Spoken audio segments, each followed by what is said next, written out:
You, John Fitzgerald Kennedy, do solemnly swear. I, John Fitzgerald Kennedy, do solemnly swear. That you will faithfully execute the office of President of the United States. That I will faithfully execute the office of President of the United States. And will, to the best of your ability.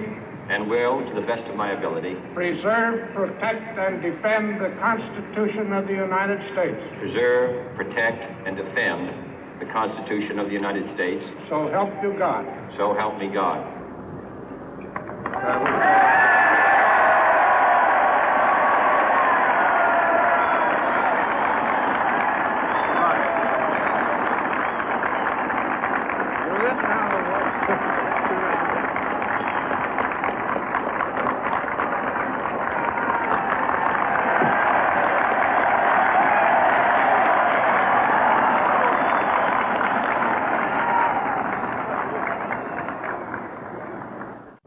Vice President Johnson, Mr. Speaker, Mr. Chief Justice, President Eisenhower, Vice President Nixon, President Truman, Reverend clergy, fellow citizens.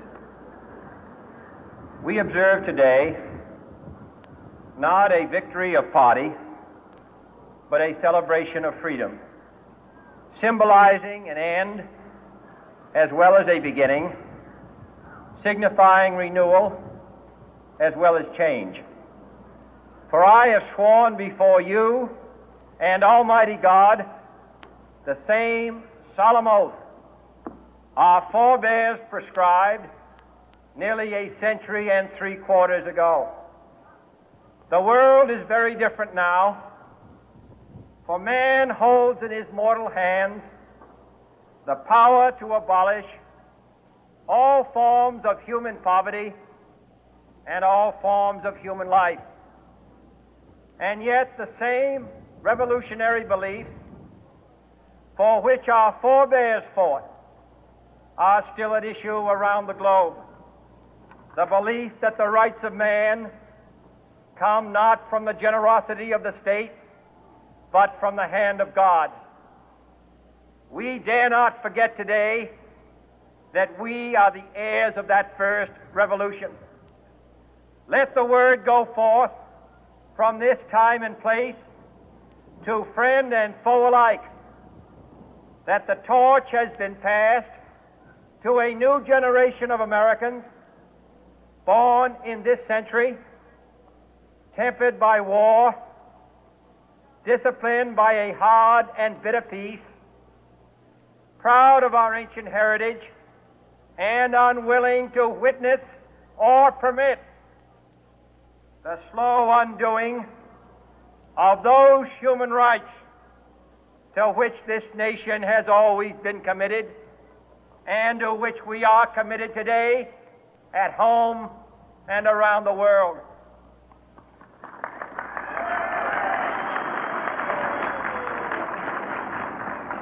Let every nation know, whether it wishes us well or ill, that we shall pay any price, bear any burden, meet any hardship, support any friend, oppose any foe to assure the survival and the success of liberty.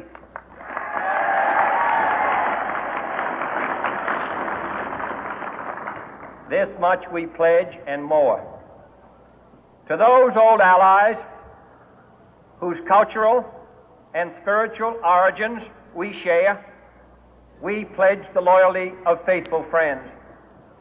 United, there is little we cannot do in a host of cooperative ventures.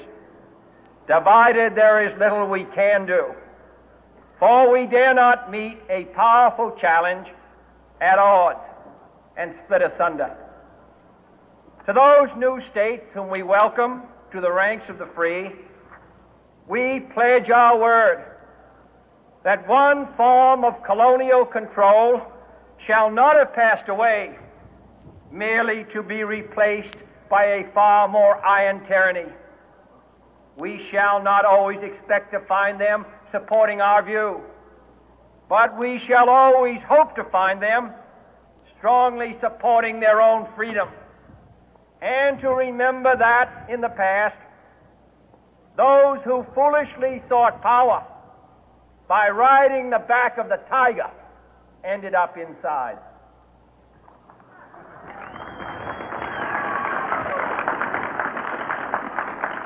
To those people in the huts and villages of half the globe struggling to break the bonds of mass misery, we pledge our best efforts to help them help themselves for whatever period is required, not because the communists may be doing it, not because we seek their votes, but because it is right. If a free society cannot help the many who are poor, it cannot save the few who are rich.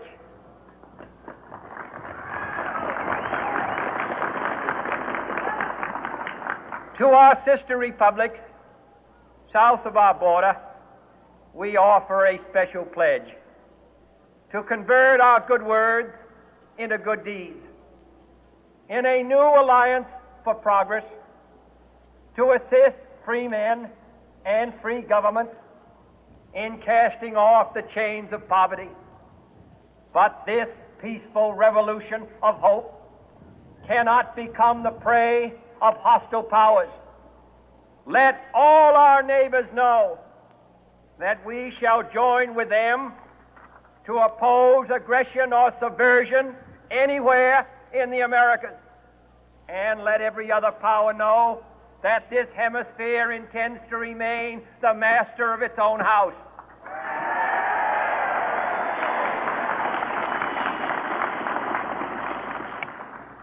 To that world assembly of sovereign states, the United Nations, our last best hope, in an age where the instruments of war have far outpaced the instruments of peace, we renew our pledge of support to prevent it from becoming merely a forum for invective, to strengthen its shield of the new and the weak, and to enlarge the area in which its writ may run.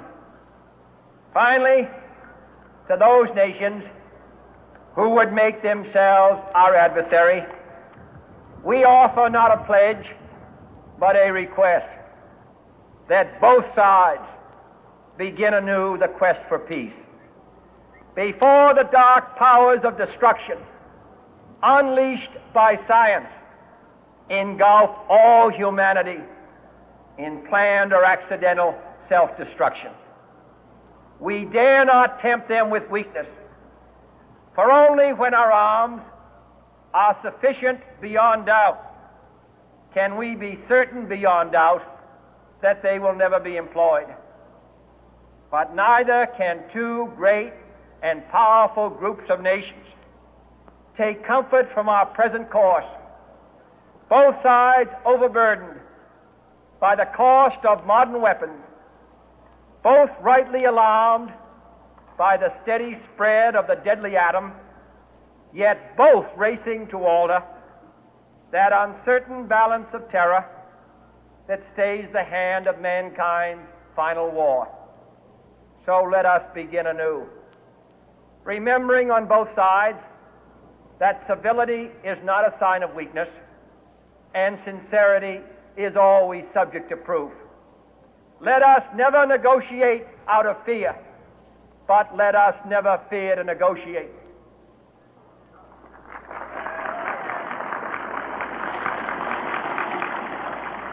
Let both sides explore what problems unite us, instead of belaboring those problems which divide us.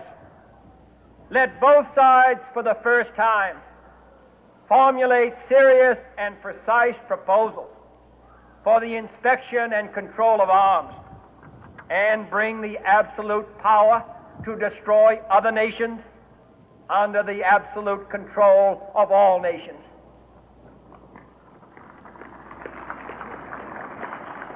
Let both sides seek to invoke the wonders of science instead of its terrors. Together, let us explore the stars, conquer the deserts, eradicate disease, tap the ocean depths, and encourage the arts and commerce. Let both sides unite to heed in all corners of the earth the command of Isaiah to undo the heavy burden and let the oppressed go free. And if a beachhead of cooperation may push back the jungle of suspicion, let both sides join in creating a new endeavor, not a new balance of power, but a new world of law, where the strong are just and the weak secure and the peace preserved.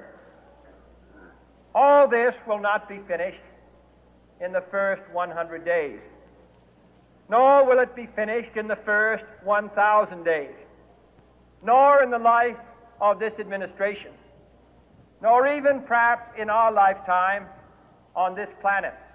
But let us begin.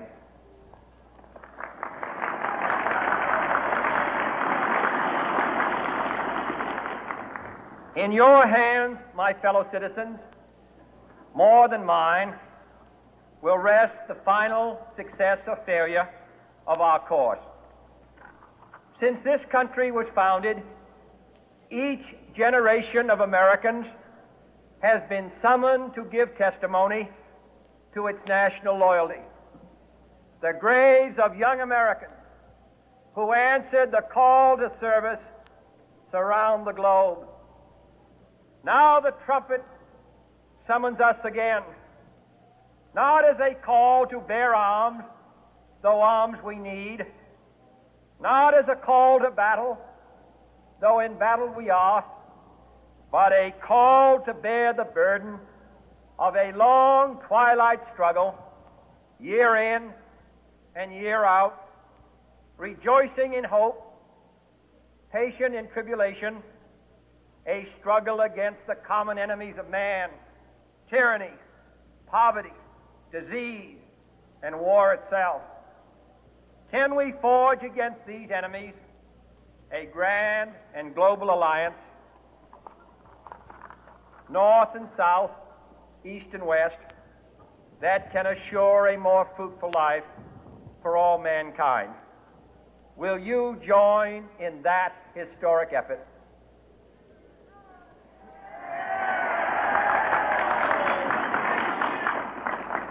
In the long history of the world, only a few generations have been granted the role of defending freedom in its hour of maximum danger. I do not shrink from this responsibility. I welcome it.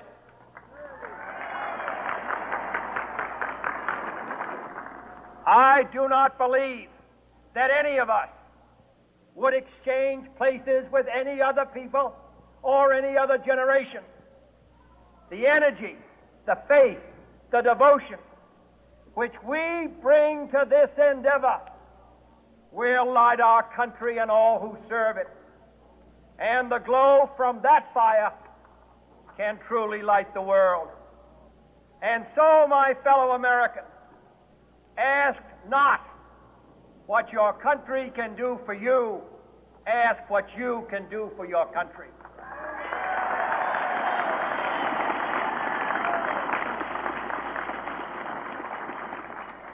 My fellow citizens of the world, ask not what America will do for you, but what together we can do for the freedom of man.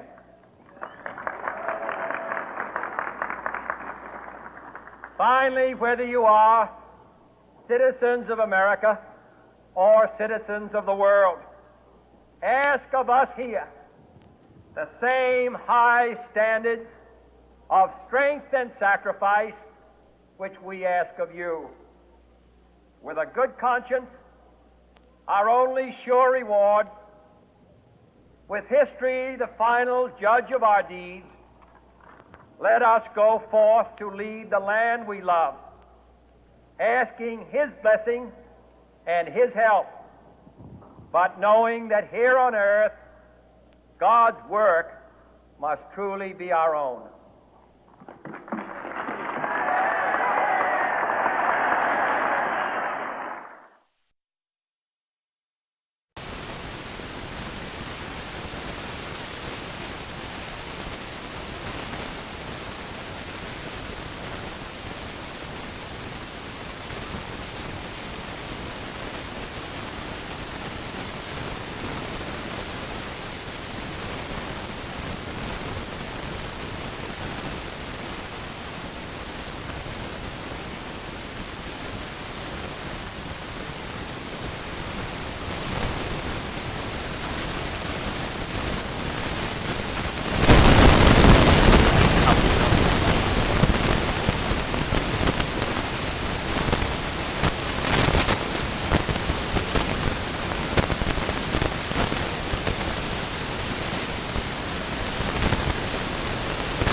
哇！信象屈機，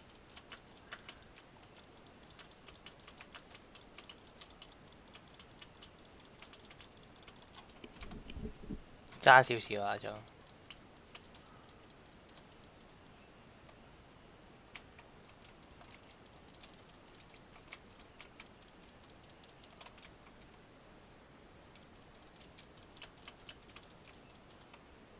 差唔多啦。啲啱啱爆咪咯，原來。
織田信長係囂張。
我升爆真田佢咯，好好用咯，諗住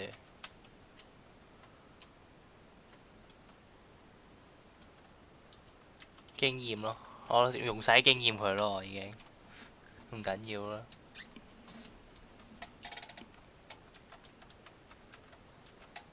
有啦，有啦。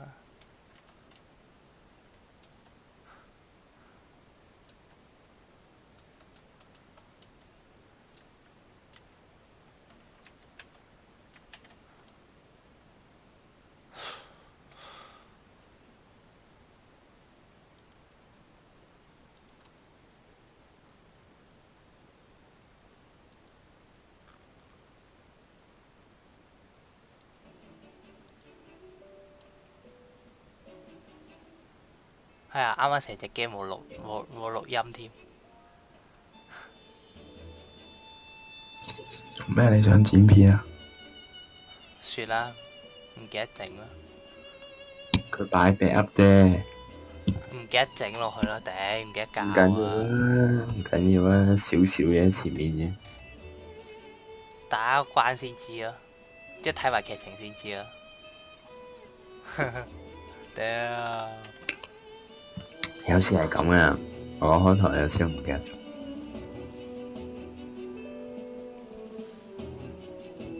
後加算啦，後加啲音樂上去算啦，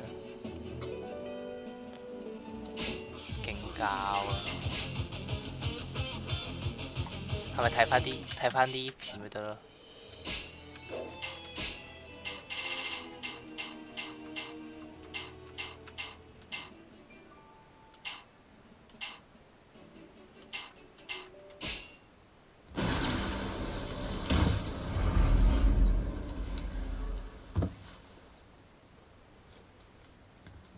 教えてください。あなたの目的は一体？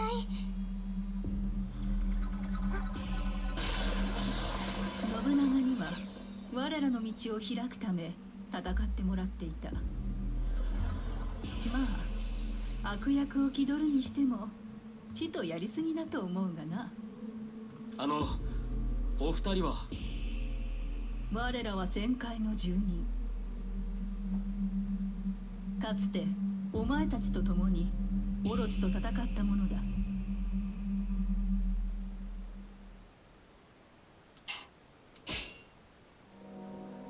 オロチ、破壊の意志と圧倒的な力を持つ魔王。かつてオロチは時空を歪めお前たちの世界を融合した。己を終わらせる者を求めて旋回の者が見守る中、お前たちは力を合わせオロチを滅ぼした。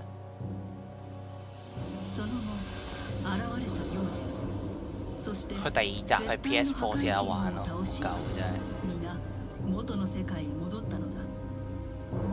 ここで起きたことは全て忘れて。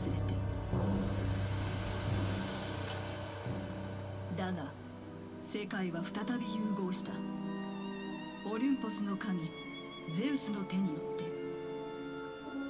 ゼウスが作ったあの腕輪には2つの力が込められている。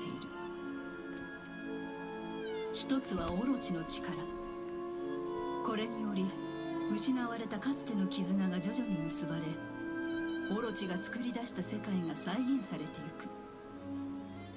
く。だが魔王がいない状態で無理につながれたこの世界はあまりにも不安定だ。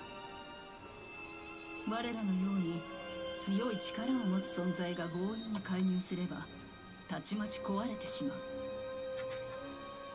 そこでもう一つ、神や仙人の力を徐々に浸透させることでより強い存在を受け入れられるようにしているの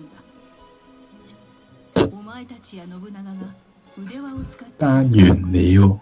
世界の融合、そして強い力を持つ者の介入が徐々に可能になった。だから私も今ここにいるのだ。